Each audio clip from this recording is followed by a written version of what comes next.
ನಾನೇ ಬರ್ತೀನಿ ಅಂತ ತಿಳ್ಕೊಳ್ರಿ, ನಾನೇ ಬರ್ತೀನಿ. ಈಗ ನಾನು ಅದಕ್ಕೆ ಯಾವಾಗ ಬಿಜೆಪಿ ಅವರಿಗೆ ಹೇಳ್ತಿರ್ತೀನಿ, ಮೋದಿ ಅವರು 18 ತಾಸು ಕೆಲಸ ಮಾಡ್ತಾರ, 18 ತಾಸು ಕೆಲಸ ಮಾಡಕ್ ಹೋಗಿ 18 ತಾಸು ಕೆಲಸ ಮಾಡಕ್ ಹೋಗಿ ದೇಶ ಮಾರಾಟಕ್ಕೆ ನಿರ್ಮಾಣ ಮಾಡಿದವರು ಎಷ್ಟು ತಾಸು ಕೆಲಸ ಮಾಡಿರ್ಬೋದು? ಈ ದೇಶವನ್ನು ನಿರ್ಮಾಣ ಮಾಡಿದ್ರು ಬಾಯ್ ತೆಗೆದ್ರೆ ಏನಂತಾರೆ ಬಿಜೆಪಿ 18 ತಾಸು ಮೋದಿ ಅವರು ಕೆಲಸ ಮಾಡ್ತಾರೆ, 24 ತಾಸು ಆಯ್ತು. ಇಷ್ಟಕ್ಕೊಂದು ಕೆಲಸ ಮಾಡಿದ್ರು ನಮ್ಮ ದೇಶದೊಳಗ LIC ಮಾರಿದ್ರು, BSNL ಮಾರಿದ್ರು, ಏರ್ಪೋರ್ಟ್ ಮಾರಿದ್ರು, ರೈಲ್ವೆ ಸ್ಟೇಷನ್ ಮಾರಿದ್ರು, ಹಾರ್ಬರ್ ಮಾರಿದ್ರು. ಇದನ್ನೆಲ್ಲ ಮಾರಿದವರು 18 ತಾಸು ಕೆಲಸ ಮಾಡಿದ್ರು. ಇದನ್ನೆಲ್ಲ ನಿರ್ಮಾಣ ಮಾಡಕ ಕಾಂಗ್ರೆಸ್ ಪಕ್ಷ ಎಷ್ಟು ವರ್ಷ ಕೆಲಸ ಮಾಡಿರ್ಬೋದು, ಎಷ್ಟು ತಾಸು ಕೆಲಸ ಮಾಡಿರ್ಬೋದು? ಮಾಧ್ಯಮಗಳು ಚರ್ಚೆ ಆಗ್ಲಿ ಇವೆಲ್ಲವೂ. ಮೇಳ ಬಿಲ್ಲದ ಬಗ್ಗೆ ಮಾತಾಡೋದು ಸುಮ್ಮನೆ ಏನ ಗಿಮಿಕ್. ನಮ್ಮ ರಾಜ್ಯದೊಳಗ ನಮ್ಮ ಕೊಪ್ಪಳ ರಾಯಚೂರು ಜಿಲ್ಲಾ ಸುತ್ತಮುತ್ತೊಳಗ ಏನಾದ್ರೂ ಇದ್ದು ಅಂತಂದ್ರ ಡೆವಲಪ್ಮೆಂಟ್ ಬಗ್ಗೆ ಒಂದು ದಿವಸ ಮಾತಾಡ್ಲಿಲ್ಲ.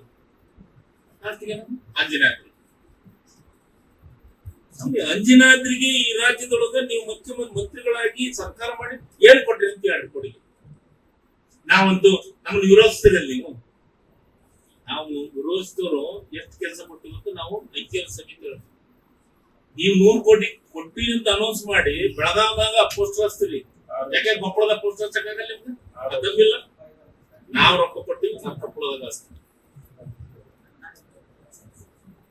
ಇದಕ್ಕೆ ಬಿಜೆಪಿ ಅವ್ರ ಮಾತನ್ನ ತೆಲುಗು ಅವಶ್ಯಕತೆ ಇಲ್ಲ. ನಾರಿ ಶಕ್ತಿ ಬಗ್ಗೆ ಮಾತಾಡಕ್ಕೆ ಯೋಗ್ಯತೆನೇ ಇದೆ. ನಾರಿ ಶಕ್ತಿ ಕಮಿಟ್ಮೆಂಟ್ ಇದ್ದವ್ರು, ಈ ದೇಶದ ಪ್ರಜಾಪ್ರಭುತ್ವ ಬಗ್ಗೆ ಕಮಿಟ್ಮೆಂಟ್ ಇದ್ದವರು ನಾವು ಮಾತಾಡಕ್ಕೆ ಯೋಗ್ಯತೆ ಇದೆ ಸರ್.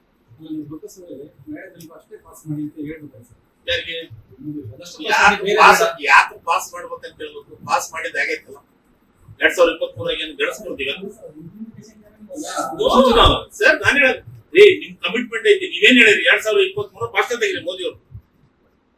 2023 ಭಾಷಣದೊಳಗ ಬಿಲ್ ಪಾಸ್ ಮಾಡಿ ನಾವು ಇಷ್ಟು 2029 ಮೇಲೆ ಚುನಾವಣೆ ಬರೋದಕ್ಕೆ ನಾವು ಇದನ್ನ ಬೇಡ ಬಿಲ್ ಅನ್ನ ಪಾಸ್ ಮಾಡ್ತೀವಿ ಅಂತ ಹೇಳಿದ್ರೆ ಮೋದಿ ಅವರಲ್ಲ, ಅಮಿತ್ ಶಾ ಅಲ್ಲ. ನಾವು ಒಂದ್ ಸೆಕೆಂಡ್ ನಿಮ್ಗೆ ಹೇಳಕತ್ತಿದ್ದು, ನೀವು ಮಾಧ್ಯಮದವರು ನನ್ನ ಗೆಳೆಯರು, ನೀವು ಇದ್ರ ಬಗ್ಗೆ ಬಿಜೆಪಿ ಕ್ವಶನ್ ಕೇಳಿದ್ರೆ ಬಹಳ ಚೆನ್ನಾಗಿತ್ತು. ಹೇಳಿ ಏನಂತಂದ್ರೆ 29 ನೀವು ಬಿಲ್ ಪಾಸ್ ಮಾಡಿದ್ರಲ್ಲ ಮಹಿಳಾ ಶಕ್ತಿ ಬಿಲ್ಲು, ಅದು ಯಾಕೆ ಮತ್ತೆ ವಾಪಸ್ ತಂದ್ರಿ ಅಂತ ಕೇಳಿ. ಮಹಿಳಾ ಶಕ್ತಿ ಬಿಲ್ ತಂದಿದ್ದು, ಕ್ಷೇತ್ರ ವಿಂಗಡಣೆ ಮಾಡೋ ಬಿಲ್ ತಂದಿದ್ದು, ನೀವು ವಿಂಗಡಣೆ ಬಿಲ್ ತತ್ತೀನಿ ಅಂತ ಹೇಳ್ಬೇಕಾಗಿತ್ತು. ಜನರಿಗೆ ಯಾಕೆ ತಿಕ್ಕತ್ತೀರಿ ಸರ್? ನಾವು ಸಪೋರ್ಟ್ ಮಾಡ್ತೀವಲ್ಲ, ಮಹಿಳಾ ಬಿಲ್ ತಂದರ ನಾವ್ ಈ ದೇಶದಾಗ.